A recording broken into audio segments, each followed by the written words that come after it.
One of the number one reasons why women struggle with dating and relationships today is that they choose men who are not ready for anything real. Ladies, there are lots of great relationship-ready men out here. However, you need to learn how to choose them. I wrote this book to teach you how to do just that.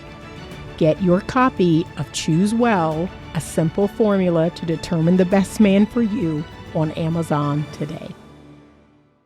Hello, good day. All right, so I wanted to create some content that was requested from several ladies, and it's all about the anxious attachment style. And while I can talk about the anxious attachment style man all day long, I'm actually going to talk about anxious attachment style women, because this is what I notice is happening over and over. So women do, as a gender, tend to be more anxious, and there is a reason for that we're going to discuss. Men as a gender tend to be more avoidant. But we do see anxiously attached men, and I do see avoidantly attached women. I'm starting to see more avoidantly attached women than ever. So we're in an epidemic right now of just avoidantly attached people. People not wanting to connect, people not wanting to be seen, people that are afraid of intimacy, people that are not emotionally available, all of the things, because that is kind of where our society is going. We are no longer acting in community. We're no longer acting as tribal people. We're no longer under the same norms or values or morals or ethics. Now we have more individualized people than ever, that they believe that every single person on the planet should make their own rules and should live their own way. And that is going to prove to be problematic in the future, because we're not built that way. We're not designed that way. God didn't design us that way. He designed us to be amongst community, to be in tribes, to be amongst people. And in those tribes, in that community, we hold each other accountable. We have a shared mission. We have shared goals. We have shared values and norms called social norms. So that's why if someone were to take all their clothes off in a busy mall and walk around naked, it's understood amongst most of the people there that behavior is unacceptable, right? That would be a big deal, because most people there would say, hey, no, that's not how we do things.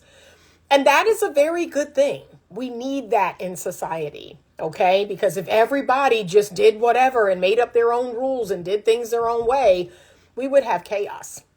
So the anxious attachment style, we're going to talk a little bit about this in relationship to the women. I'm going to give you some tools and some tips on how to work on healing this anxious attachment style. So what's interesting about this is I actually had a dream last night about talking about this subject. And one of the things in the dream, if I can remember it, because I had so many dreams last night, I remember talking about the negative self-talk. That's one thing. Yes, that's exactly what happened. I was giving this talk in front of people in my dream, and I talked about the negative self-talk. That's what keeps a lot of anxious people in a loop, in this negative ruminating loop, is people who are anxious, they have negative self-talk on a loop. Like they are constantly thinking about the worst case scenario. They are constantly waiting for the other shoe to drop. They are constantly assuming the worst. That's the biggest part of the anxious preoccupied. Instead of using that ability to tell stories for good, they use it to tell stories for bad or for evil. So instead of, oh, he hasn't texted me back in 2 hours, he's with another woman, he's cheating on me. Oh, he hasn't texted me back for 2 hours because he's in the shower, or he's asleep, or he's in a business meeting, or he's off somewhere buying me a special gift. See, we can use that same ability to tell stories for good. And if you want to heal your anxious attachment style, that's what you have to start doing. And you also have to surround yourself with people who are going to do that as well. We're going to talk about that, because that's part of the problem. A few signs that you may have anxious attachment style. So I have my notes on my computer. Signs of codependency. What is codependency? It's people who are made happy by making other people happy. People who put other people's happiness and well-being ahead of their own. People who live to serve other people. That is called codependency. So are you okay? Because if you're not okay, I'm not okay. That's what codependency looks and sounds like. Other people have to be good. Other people have to be happy. And look, you put on this act, or you act in such a way that, okay, I want to be liked, right? And I got that saved for another video, ladies. I'm actually going to make a video that says we need to start requiring respect over being liked. That is doing a lot of women in. I require that a man respect me. That is the number one thing that I'm after when I'm engaging with a man. I want a man's, time. I want his attention. I want his affection, but I want his respect. And not respect as in, I'm going to make him respect me. I'm going to strong arm into him respecting me. Not like that. I mean, like, just being a respectable person, just being trustworthy, right? So that's how we gain people's respect and trust, is we are respectable. We are trustworthy. But that is actually what I seek before being liked. I do not seek a man liking me, okay? Because at the end of the day, men are not devoted to women they like, okay? I'm looking for a man's devotion. I'm looking to win his heart, okay? So that's for another video. I'm gonna save that for another video because I got some content brewing about that. But signs of codependency, people who are people pleasing, people who, want to see other people be happy and all of that. Signs of codependency. Number 2, intense emotional discomfort or avoidance of being alone. So a lot of women who stay in bad relationships or who put up with things early in relationships, there is an intense feeling of, I don't want to be alone. I don't want to be alone, or they equate being alone with being lonely, and that those two are not the same. Number 3 is difficulty setting boundaries. So again, people with anxious attachment style, they do not set and keep boundaries with other people. They do not set and keep boundaries with themselves. And so that looks like I can set a boundary with myself. And the boundary with myself is I will not go to his home for the first 2 or 3 months of us dating. I will not go to his home. I will not allow him in my home. That's a boundary for me.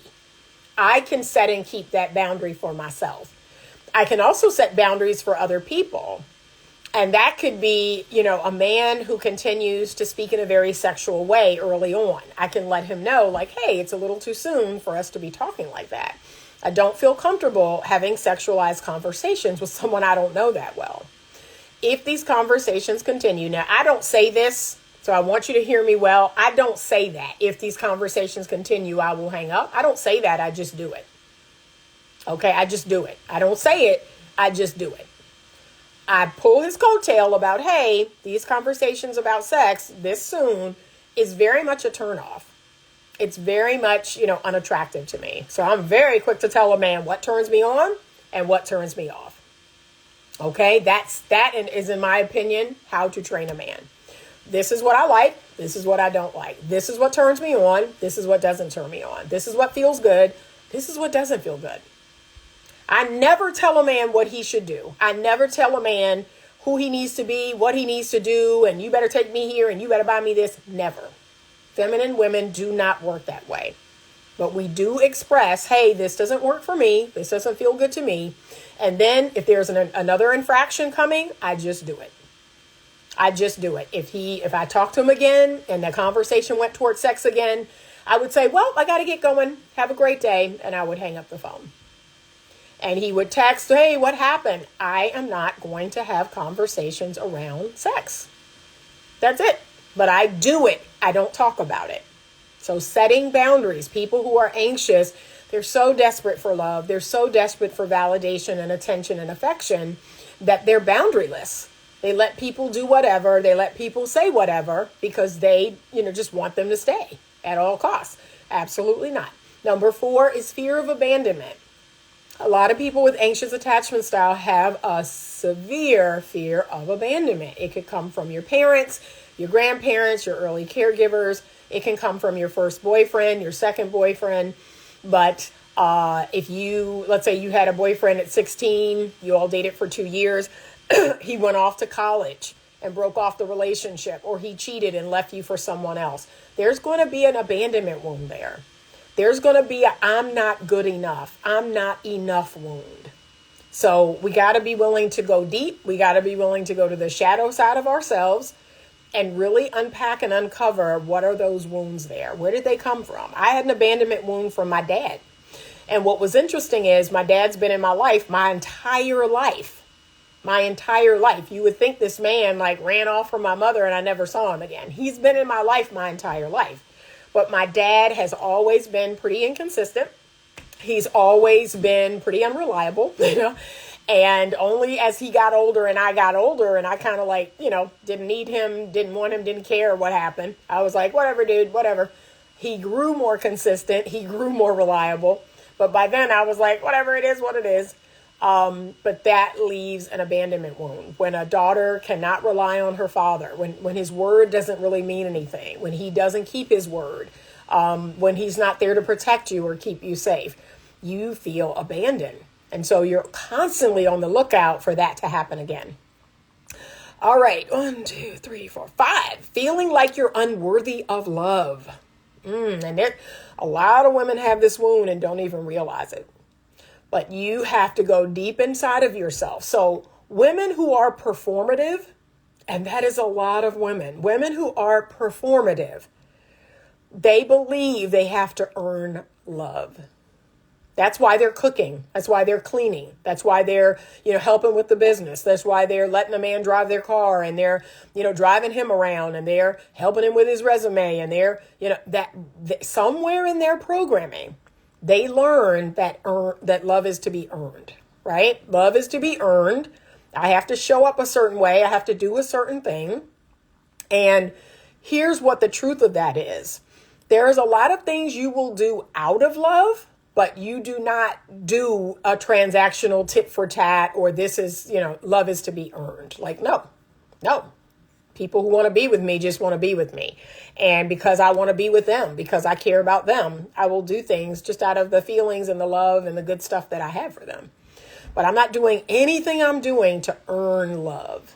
One is not tied to the other. All right. Are we at 6? Feeling dependent on others, feeling overly dependent on others. So if you're going through this thing where, you can't go out alone, you can't eat alone, you've always got to have somebody over, you've always got to be going out with somebody, you've always got to very, very dependent on each other. And whether it's your best friend, whether it's a group of girlfriends, definitely your partner, because a lot of women believe that your partner should be your all in all. That's not true. That's a fallacy. That's a myth. Your partner should definitely not be your all in all. They're 25% of your life and 75% of your life is your life. So there has to be balance in that. That percentage goes up when you're married, but when we're not married, 25% of my life, that's the man that I'm dealing with. All the other parts of my life are my life. Okay? Frequent need for validation. So a lot of the women that we see online, a lot of the women that we see in OnlyFans, if I'm being honest, we really want to believe that the girls who are on OnlyFans, we really want to believe that that's all about money. It's not. It's not all about money. If there was some other way for them to make that much money doing something else, like they'd probably be like, nope, because I really need the attention. I really need the validation. Women who post certain pictures on their Instagram or their Facebook or Snapchat or whatever, TikTok, it's the validation. People are hungry for the validation and the attention and the admiration. And so people who are anxious, they don't know how to self-validate. And we're going to talk about that. It's very important that you validate yourself. You do not need people outside of you telling you you're great. You do not need people outside of you telling you you're beautiful or you're kind or you're sexy. No, I'm sexy. Okay, all day long. I'm sexy, I'm beautiful, I'm kind, I'm smart, all of the things, all day long. This is what I know. That's why I don't need a man's, empty compliments. If the compliment is not genuine, if it's an empty compliment, and that's really all he has to give over and over and over, it completely turns me off. Like, I know this. Okay. I got it. Okay. An intense desire for intimacy or closeness. These are people who a lot of times are described as clingy or needy. And so they need a lot of physical affection, a lot of physical touch. They need to be close, and they need to have these deep conversations, and they need to talk about the relationship all the time. So that's that intense desire for intimacy or closeness. They tend to feel or act jealous. Now, me personally, I happen to believe that is in the nature of a woman. And it depends from woman to woman how jealous or how territorial a woman is. But women, the way we work, as I keep trying to explain to men, a man having more options, a man, being out amongst women and having all these options, that actually does not make us more competitive, feel good, not at all. As a matter of fact, it can do the opposite, especially for a healthy woman.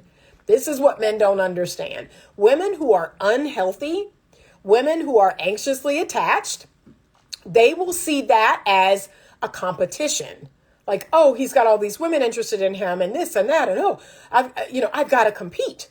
Healthy women are turned off by that. Healthy women are turned off by men who have a lot of female friends, by men who are flirting with women, by men who talk about their options. Oh, I've just got all these options. You are turning me off. So if your intention is to get to know me and have something real with me, the last thing a healthy woman wants you to do is talk about other women. Healthy women do not tolerate men talking about other women. I've told many a man, hey, it doesn't feel good when you talk about other women, past lovers, past exes, past wives. It doesn't feel good. I'm still trying to understand why it's happening, because you and I are sitting here together. And when you talk about this other woman, it's like she's sitting right there with us. So if you're trying to get me to leave so you can be there with her, that's what you're doing. Like, that's what's going to happen. I will leave you alone with your memory of your ex-wife or your ex-girlfriend or your ex-lover. But I'm a real woman, and I'm sitting here with you, and I don't want to hear you talk about your exes. So I make that very clear within the first 3 dates. If we start going down that road, I say, look, I don't talk about previous exes. I don't appreciate men talking about other women. It turns me off. And remember, say that. Let a man know this turns me off. Okay? But I think as a gender, women do, it's the lollipop analogy that I always use. If you give me a lollipop and I'm sucking on that lollipop and I'm licking on that lollipop and somebody else come along and they lick on that lollipop, it's their lollipop. It's their lollipop. It's not my lollipop no more. I don't want it back. Okay? It's now your lollipop. That's pretty much, women are funny about that. Like, I don't think that's sexy. I don't think that's fun. That don't turn me on. It turns me off. People-pleasing tendencies. And we've already talked about this, wanting to be liked. So desperately wanting to be liked that you will forego being respected.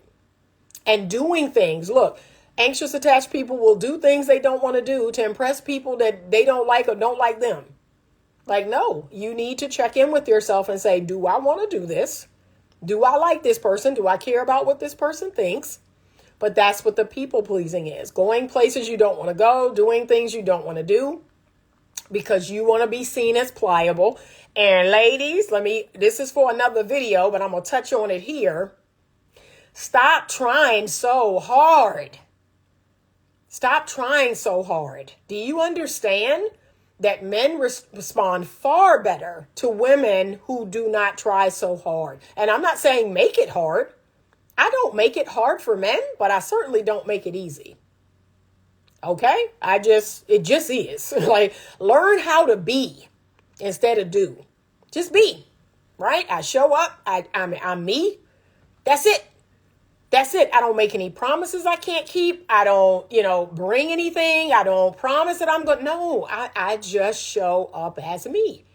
And whoever likes that, likes that. Okay. Low self-esteem. Okay. I might have to pull up my list of the description of low self-esteem. Let me see if I can find it. Okay. But low self-esteem, that is at the cornerstone of anxious attachment. Okay, I'm going to go here and pull up my low self-esteem document. And I'm going to give you a description of low self-esteem and high self-esteem. All right, there we go.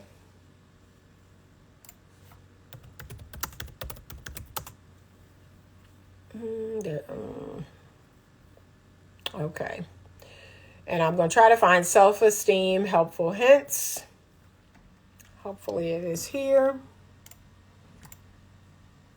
Let's see if it'll let me open it. No, that's not it. But it is here. I know it's on this computer because I remember.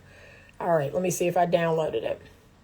But yes, ladies, a lot of us struggle with low self-esteem. Okay, here we go. I found it. Let me give you a good description of low self-esteem. All right, so people with low self-esteem, they feel unworthy of love or respect. They avoid attempting new activities for fear of failure. They constantly fear rejection. They put down their own abilities and skills. They achieve less success in life or become overachievers. They are passive in their interactions with others. They blame others for their problems and mistakes. They constantly seek out the approval of others. They have poorly defined self-identities and instead change to fit into the situation. So that is one of the biggest things I see is people who don't know who they really are. They don't know who they are. They will become, it's like a chameleon. They will go to one group and become what they want them to be. Then they'll go to another group and become what they want them to be. They'll go to work, become what they want them to be, and then go home and become what they want them to be. That is exhausting. That is exhausting. I think it's important for every woman to do the work, go on the journey of figuring out who you are, figuring out what you like and don't like, what you want and don't want, what you need, and then live in that truth. Live in that truth and live in that truth everywhere. I live in that truth everywhere. Everywhere I go, everybody gets this, Anita. And they all have told me that. My clients say, well, you're the same when I see you in Walmart. You're the same in session. You're the same online. I'm like, yep. This is it. This is it. I have finally found me, right? And this is it. So this is what you're going to get. They're anxious and insecure around others. They use addictive behaviors like drugs, alcohol, food, sex, gambling, smoking, shopping, and work to cope with their painful feelings.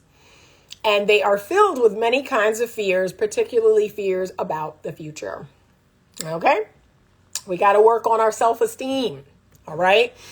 If you would like this document, it's called Strategies to Build Healthy Self-Esteem. If you would like this document, feel free to email me at info@betterlovemovement.com. This is a must-have document. I believe every woman should have this document, should read this document. So in it, it's going to talk about high self-esteem, low self-esteem. Then it's going to give you, I think it's 22. Yep. It is written by Dr. Kim Mayerts, and it's going to give you 22 ways to increase your self-esteem. Okay, so if you would like that document, all about self-esteem, helpful hints, you are going to email me at info@betterlovemovement.com, and I'm going to send it to you. Okay, but that self-esteem, that is a critical part of the anxiously attached person. All right, now I got to get back to where I was. All right, sensitivity to changes in how others feel, speak, or behave. So anxiously attached people are incredibly attuned.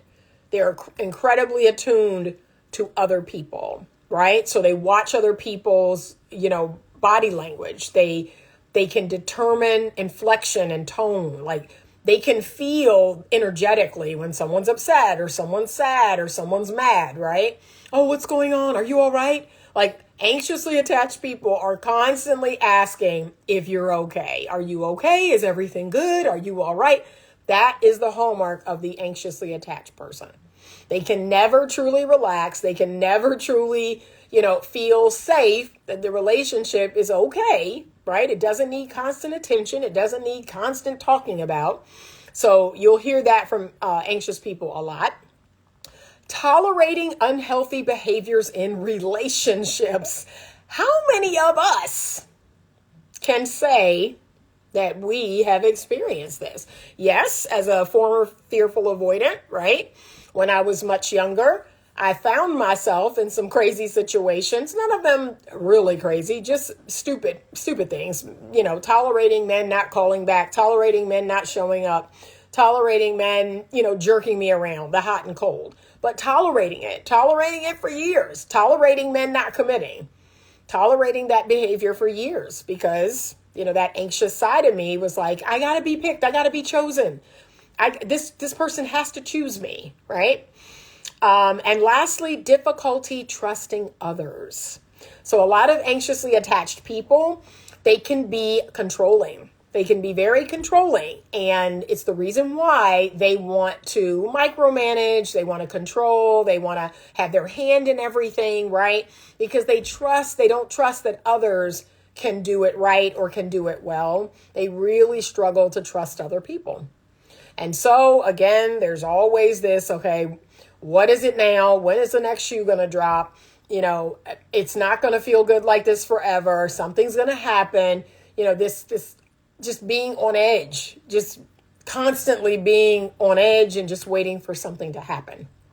And so these are the signs of the classic anxious avoidant person. I've worked with many a woman on improving their attachment style. And one of the ways we do that is through the self-esteem helpful hints. So that's one way. The second way is to get a hold of the self-talk. The self-talk is going to do some of y'all in. The storytelling. That's what's going to do y'all in. Is you love to tell stories. You love to make assumptions. You love to make up these narratives in your head. And guess what? 98% of them are not even true. They're not even true. They're not a fact. It's just something, that you've grasped a hold of or made up in your head. A lot of anxious avoidant people will say, well, Anita, I have been cheated on before. Something bad like this has happened before. That's where the story is coming from.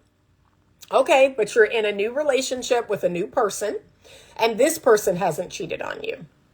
And so you're about to be a self-fulfilling prophecy. That's what a lot of anxious people do. They have that self-fulfilling prophecy. They self-sabotage.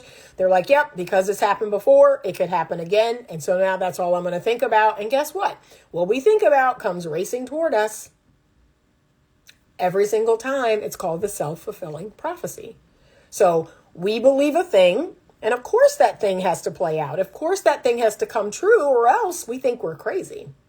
But energetically, we're giving energy to the thing we say we don't want. And that's what we have to put down.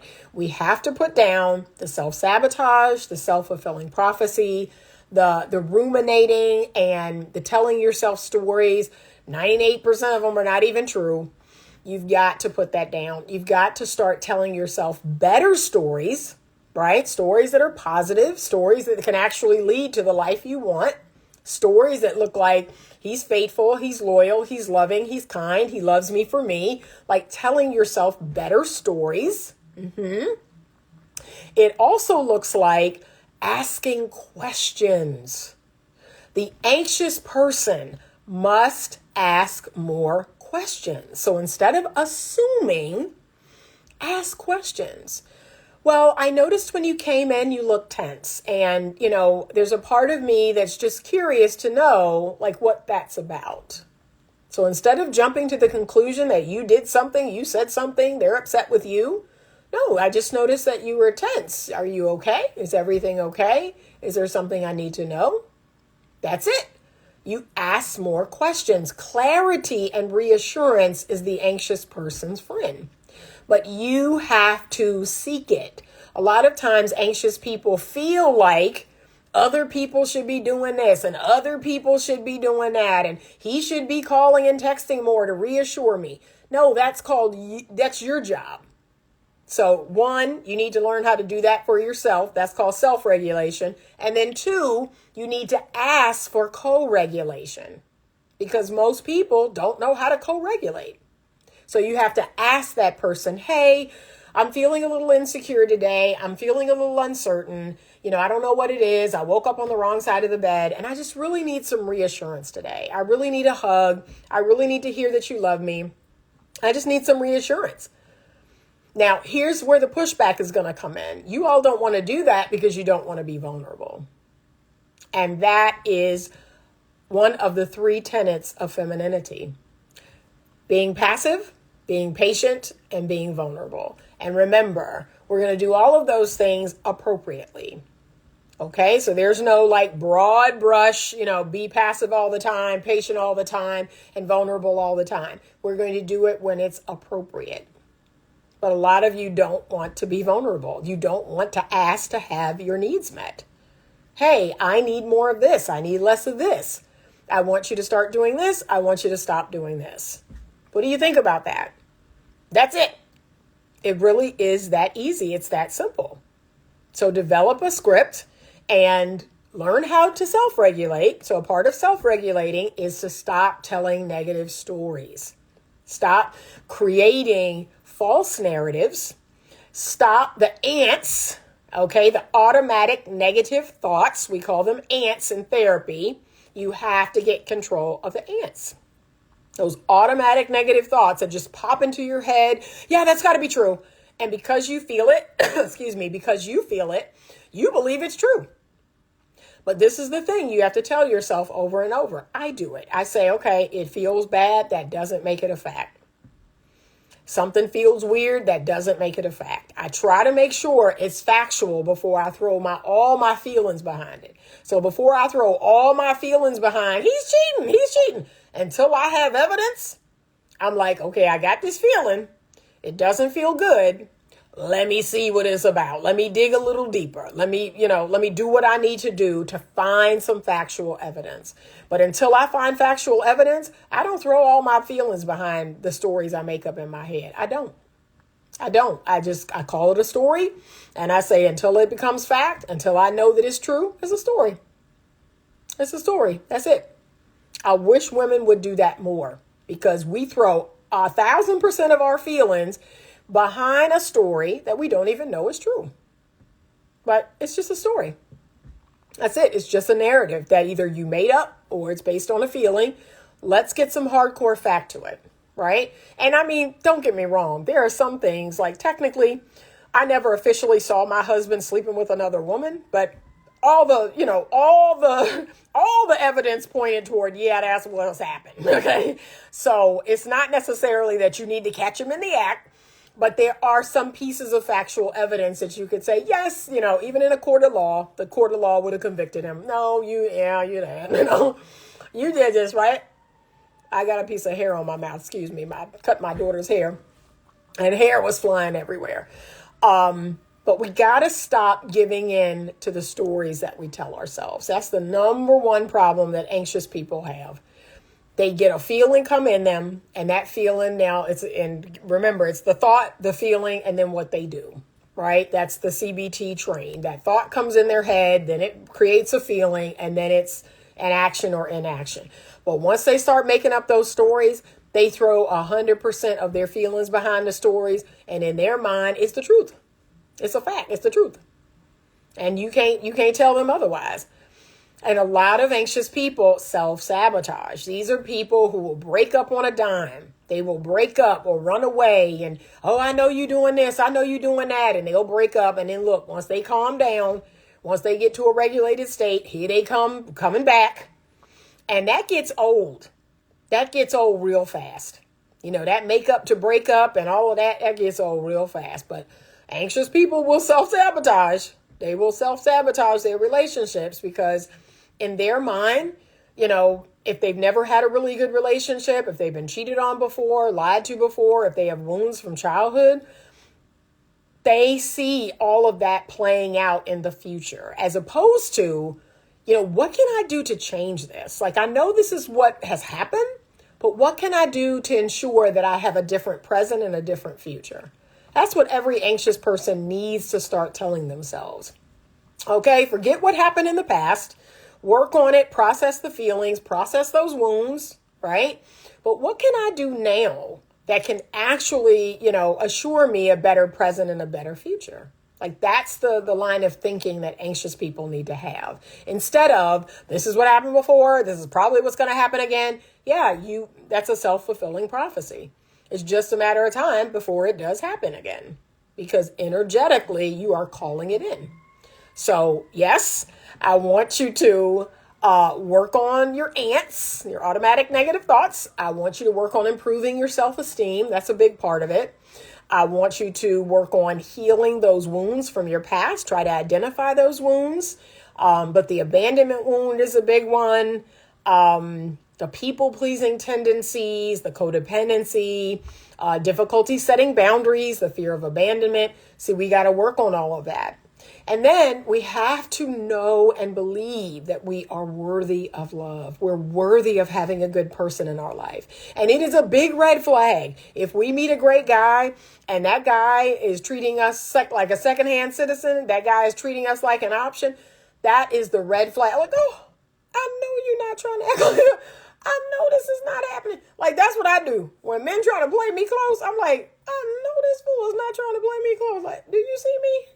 Do you know who I am? Like, yeah, that's my cue to leave. That's my cue to leave you alone. Like, if you can't see the greatness that is Anita, if you can't see everything that Anita brings to you, and the loyalty and the love and the kindness and sweetness and all the, like, what? Why are you trying to play me close? Like, yeah, Anita is out. I love myself the last I checked. I know my worth and value. And look, that's not to say I won't marry an average man, because most of us will. Anita will marry an average man, right? I will not marry a NBA basketball player. I will not marry an NFL football player. I will not marry the CEO of Virgin Record, whatever, right? I'm not, he will be an average man, but he needs to know that, okay, I'm lucky to have Anita. Okay? A man should feel that way about you. He should feel lucky to have you. He should feel like, wow, I really got something amazing. I really got something great.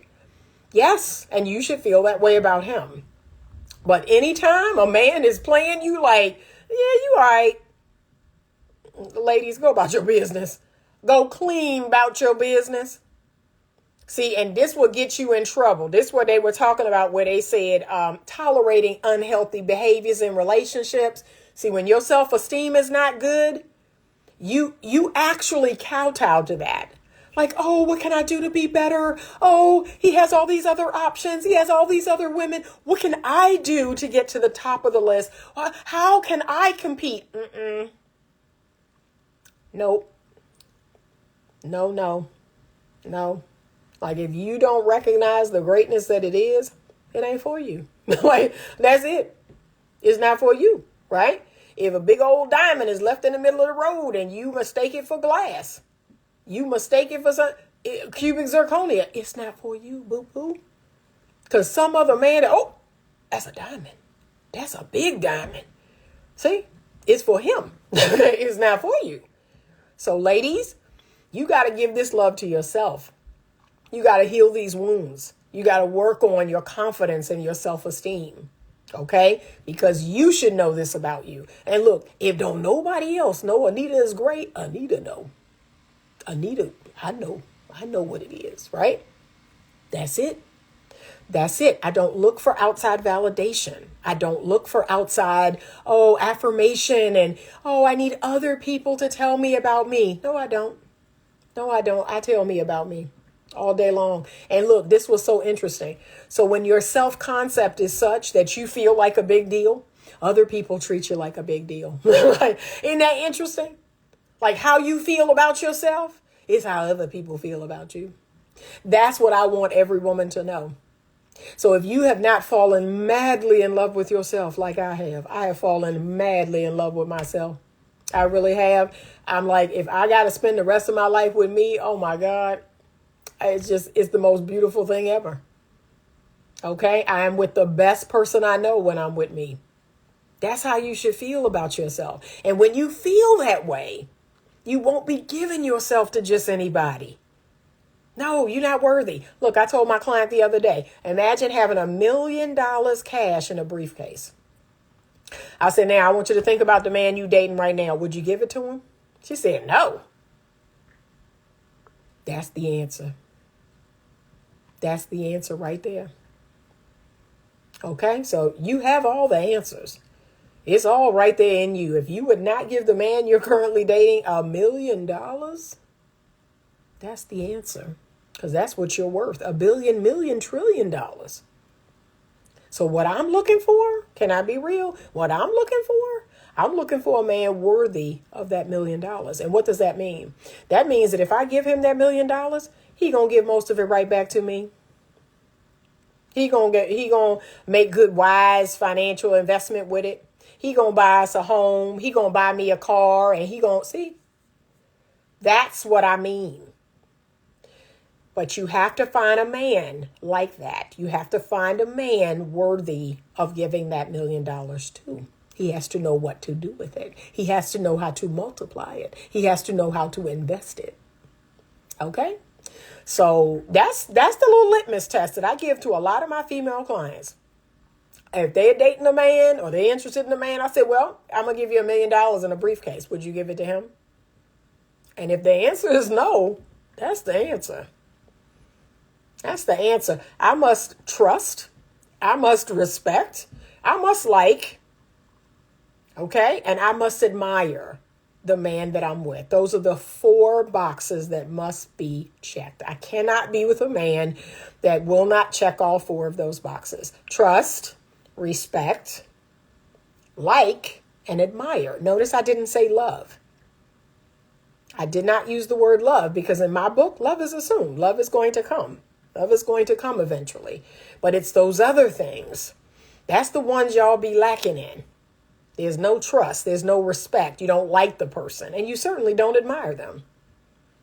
So to the anxious women out there, do your work. I know we love to villainize and demonize the avoidant man. But if I'm really being honest, the anxious woman can be just as detrimental. You're doing too much. You're talking too much. You don't love yourself. You're giving too many chances. The anxious woman is the queen of the nice girl. Well, I just needed to give him the benefit of the doubt. I just wanted to give him the benefit. Oh, Lord. And you giving benefit of the doubt to a stranger. You know what benefit of the doubt is? Benefit of the doubt is for my mother. Benefit of the doubt is for my children. Benefit of the doubt is for my best friend. A stranger? You gonna give a stranger the benefit of the doubt? You sure? That's a tall order. I don't know about that. We got to know each other better. I got to have some kind of feeling about you to give you the benefit of the doubt. But I'm not giving no stranger I just met and went on one date and he put his hand on my leg underneath the table, or he talked nasty, or he sent me an eggplant pic. He don't get no benefit of the doubt. I don't know him. I don't know him. I have to assume that this is who he is. And that's what I want y'all to do more. That when a man shows you bad behavior, I want you to assume that this is going to last forever. Okay? And it's only when you're further in and he's been on great behavior and he's been doing all the right things and he's trustworthy and respectable. And maybe there'll be a oops in there. Maybe there'll be a misstep. Maybe there'll be a lapse in judgment. I don't mean no big lapse in judgment, so don't take your mind there. You know what I mean?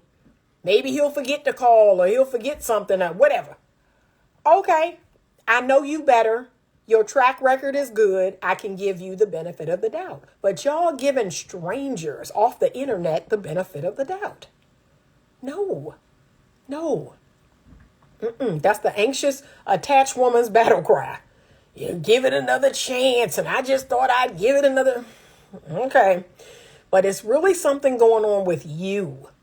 It's not him. And anxious people love to blame the avoidant. They love to make it all about the avoidant, and the avoidant can't give love and can't this and can't that. Okay. And that's true. That's true. But what the anxious person is not saying is you doing too much. You doing too much. You're not loving yourself. You're not walking away enough. That's what you're not saying. That you got something going on in you that's putting up with this nonsense. And that's what I want you to look at. That's what you have to be willing to look at, ladies. Okay? An avoidant man is only going to go so far in Anita's life. And I've had some slick ones. I've had some ones last 3 months. I had some ones last 6 months, 7 months, right? But at some point, that mask slips and I'm like, you know what? Like, I think I'm good. I don't think this is going to work out. We don't want the same thing. You're like, that's it. That's it. And I don't need to go any further. I'm already seeing those behaviors that are not leading me to more love. They're not leading me to more commitment. They're not leading me to feeling good. I already see it. And you know what I do? I assume this is how it's going to be. I do. I don't give the benefit of the doubt. Wow, this is him. This is the real him. This is how it's going to be from here on out. So this I'm going to call you and don't. This hot and cold behavior, this pulling away, this I can't find you, this, it's probably, this is what it is. Like, that's what I do. And that's what I want y'all to do. And instead of, well, it's me. Maybe there's something I did that changed this person. And what can I do to get the old them back? And what y'all don't even realize is that ain't them. You keep talking about the old them, the first 3 to 6 month them. That's not them. This is them. This is them right now. So this is what you're going to get. Okay? And no, I'm not going to do anything. I'm going to keep being great. I'm going to keep being amazing. You can't see that. You can't have the self-awareness to reflect. You don't want to, listen to the communication that I'm giving you. Like, hey, what's going on? What's happening? I'm noticing some hot and cold behavior. We haven't seen each other as often. You're pulling away. Like, I'm going to communicate. And if I don't get anywhere with that, okay. Anita's going to go about her business. That's it. That's all I got. That is all I got.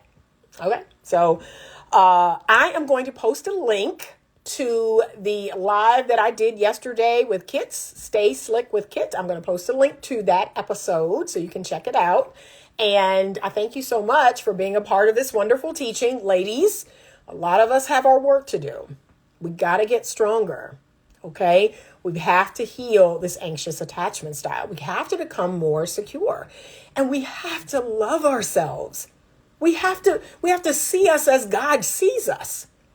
Like, I can't tell you how many times a man is like, man, you really think a lot of yourself. You really think you all that. Do you know what God has told me about me? Like, do you know how madly in love God is with Anita? Like, do you know how well pleased God is with me? Like, I see me like God see me. And y'all need to do that too. Stop seeing yourself through the eyes of bad men. Stop seeing yourself through the eyes of your parents who didn't love you the way they should have, or your other caregivers who didn't love you the way they should have. Stop seeing yourself through those people's eyes. You see yourself through God's eyes. You see yourself through your eyes, and you have to get stronger in order to do that. But can't nobody tell me about me. The only person that tell me about me is God. It's what God think, and it's what Anita think. But everybody else, y'all can't tell me about me. Like, if you haven't figured that out by now, okay, I can show you better than I can tell you. But when God tell me you went too far, you doing too much, Anita, you shouldn't have said that, you shouldn't have did that, you need to apologize, I'm going to do it. I'm going to do it. But people out here that say, okay. Because if God pulled my coattail, yep, I sure am. I'm going to be obedient. I do that if nothing else. But you disliking something I'm saying, or you not agreeing with something, okay. You are entitled to that. I give you that. You are entitled to feel how you feel. You sure are. You sure are. But I want us to get stronger in that area, because I see so many women. They're so fearful. They're so fearful of missing out. They're so fearful of, not reaching certain milestones, and whether it's getting married, whether it's having children, they're so full of fear. And that fear is going to keep you stuck. That fear is going to have you making a bunch of bad decisions. So tap in, Tap into God's love, tap into God's confidence for you. See yourself the way he sees you. Okay? And then I need you to start affirming yourself, you to start validating yourself. That's what self-concept is all about. When you determine who you are, when you determine you are bad somebody, right? That's when other people see it too. They like, she. And look, that's when I was back in high school and girls would say, you think you all that? And I was like, no, you think I'm all that. You think I'm all that. Because I'm not telling you that, but you can feel the confidence coming off of me. So you think I'm all that. I remember that. But it's what you think about yourself. That's how people will carry you. That's how people, will respond to you. So please make it positive. Please make it confident and positive and full of love and full of all the things, right? You are the greatest thing ever. You are getting better and better. You are working on yourself. You are a work in progress and you love yourself, but you are working on yourself too. Two things can be true at the same time. I'm still working on myself and I love myself. I'm all that. Okay? So I hope this lesson caught you when you needed it most. And I'm off today, so I'm just going to make a whole bunch of content and just batter it about for the week. And then I'm headed to Houston next weekend. So thank you so much for joining me, ladies. I appreciate you. I appreciate the love. I appreciate the comments. I read every single one of your comments. I try to answer some of them. Please continue to send your emails. And remember, if you want the self-esteem helpful hints document, you can send me an email at info@betterlovemovement.com and I will send you that document. Okay? Because we all need to work on improving our self-esteem. All right. Have a great rest of your day. I love you all. And as always, stay open to love.